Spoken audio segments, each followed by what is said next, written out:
Welcome to Capitol Dateline Online. I'm with our guest, Executive Editor of the News Service of Florida, Jim Saunders. Okay, the governor has signed or vetoed all of the legislation. All of the 272 bills have been seen by the governor, 3 of which he took issue with. We talked about the Gainesville legislation a couple of weeks ago, and now we need to give an update on the alimony legislation. Well, this was something we were all waiting to see what was going to happen with this bill. It was really controversial, particularly towards the latter parts of the session. It was a bill that has been worked on for 3 or 4 years about overhauling the alimony laws in the state. And there was a provision added late or towards the end of session this year that also dealt with child sharing arrangements when people go through divorces. That became the focus of the bill in terms of the controversy about it. It basically said that judges would start with a premise that child sharing would be 50-50, evenly split between divorcing parents. Became very controversial. And Governor Scott, in the end, vetoed the bill because of that provision. The alimony parts would have set up a new formula, basically, for judges to follow in awarding alimony in divorce cases. And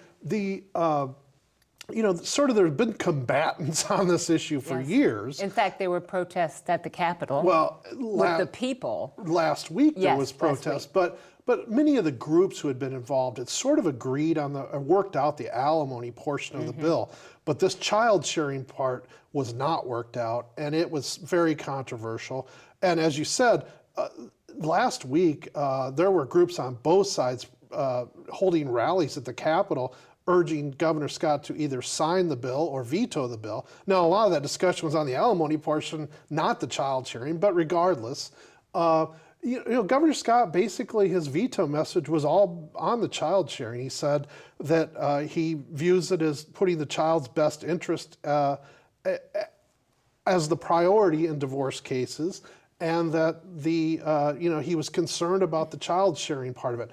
Senate Appropriations Chairman Tom Lee was the major backer of this issue on the child sharing part of the bill.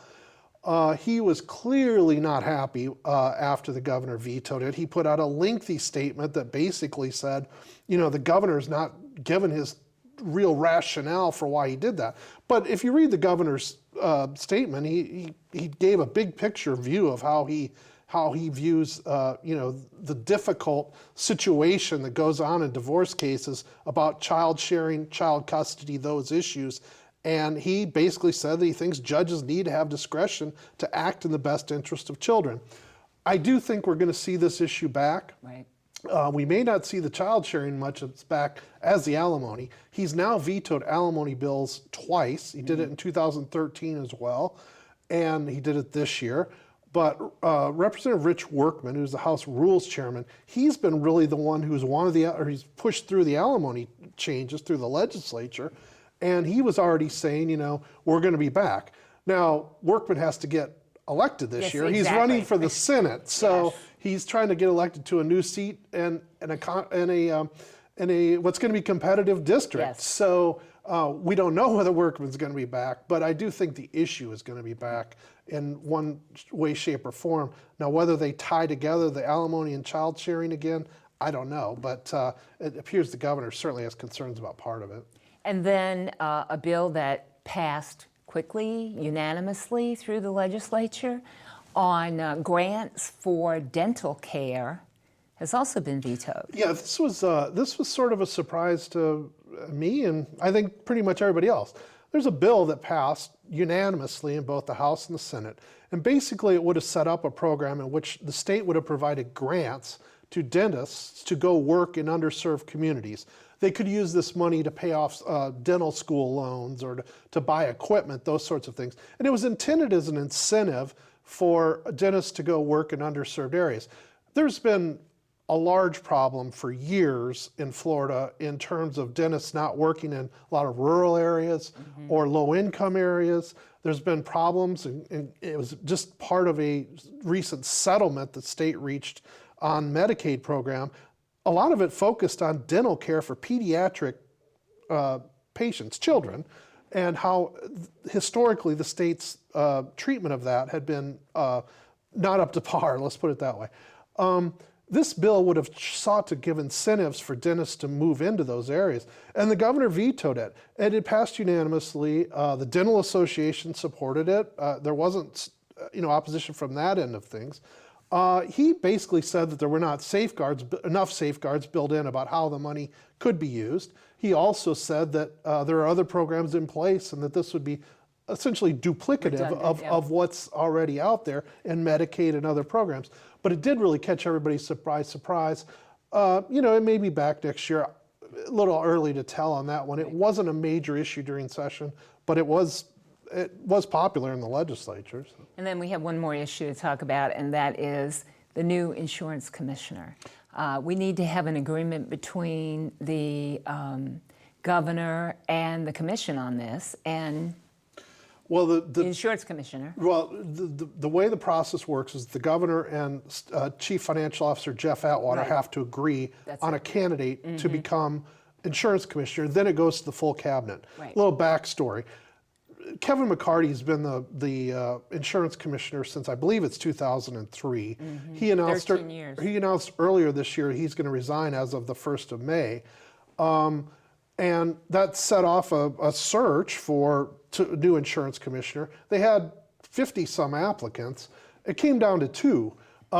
Atwater was supporting Representative Bill Hager, who's a state house member and a former insurance commissioner in Iowa. Right. And Governor Scott was supporting a gentleman named Jeffrey Bragg, who has insurance industry background, but he also had federal positions, including dealing with terrorism risk.